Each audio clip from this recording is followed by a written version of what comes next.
Boa tarde, sou Ivone Moura Lima Macedo, sou aluna da Universidade Uninter, EURU 125-5805. Estudo no Polo em Ilhéus, Bahia. Hoje estou aqui para apresentar meu portfólio, que se refere a duas grandes construções na cidade de Altamira, no Pará, onde foram construídas a usina Belo Monte e a rodovia Transamazônica. Foram duas grandes construções, ou melhor, megas construções, em que tiveram alguns avanços na cidade, como também vários impactos.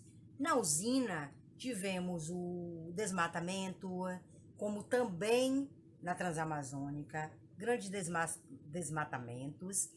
Tivemos na parte das aldeias indígenas, tivemos o encurralamento, onde desmatou várias florestas que foram próximas ao rio Xingu.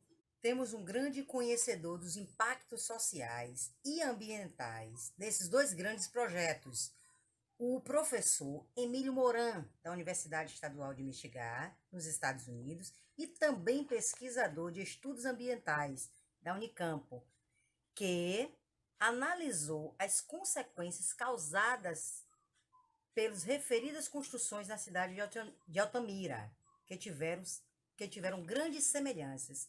Quais foram essas semelhanças? Em que o crescimento populacional durante a construção de cada uma dessas obras foram impactantes, como durante a construção da Transamazônica, a explosão populacional foi de 10.000, de 1.000 para 10.000 em menos de um ano. Já a outra passou de 75.000 para 150.000 habitantes e por volta de 2 anos. Durante a construção dessas duas megas obras, houve sim empregos, a cidade evoluiu financeiramente, mas foram obras que ajudou a população de Altamira basicamente só durante as construções. E depois ficou algumas devastações e que hoje a cidade, de uma certa forma, ela não evoluiu por causa dessas construções. Claro que a rodovia serve hoje como translado em que todas as cidades foram beneficiadas pelo fato do percurso facilitar vamos dizer assim, a rota entre cidades de Altamira, como também entre estados, que cortam o estado do Amazonas ao Pará, e assim sucessivamente.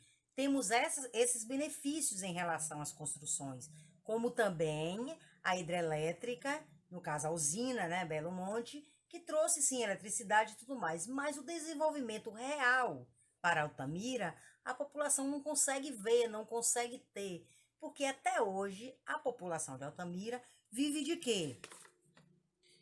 Como falei, vive de quê? Vive da agropecuária, essa população, vive por meio de castanha do Pará, que é feita a colheita nas florestas e revendida.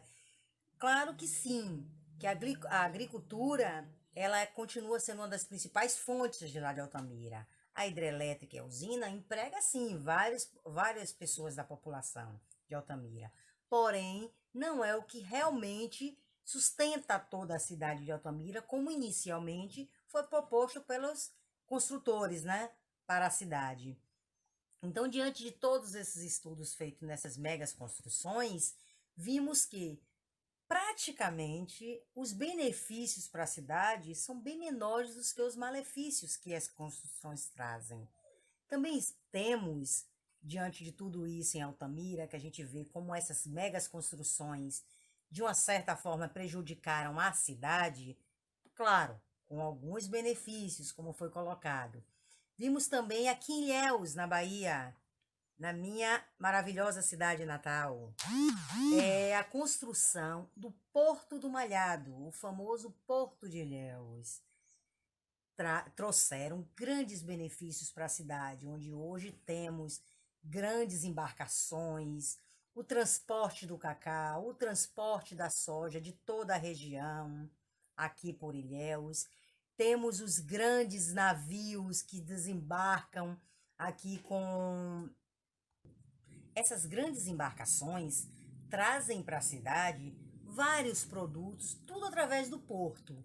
Como também temos os gigantescos cruzeiros nacionais e internacionais que param aqui no nosso porto, que trazem turistas, em que traz ao comércio também uma pequena evolução.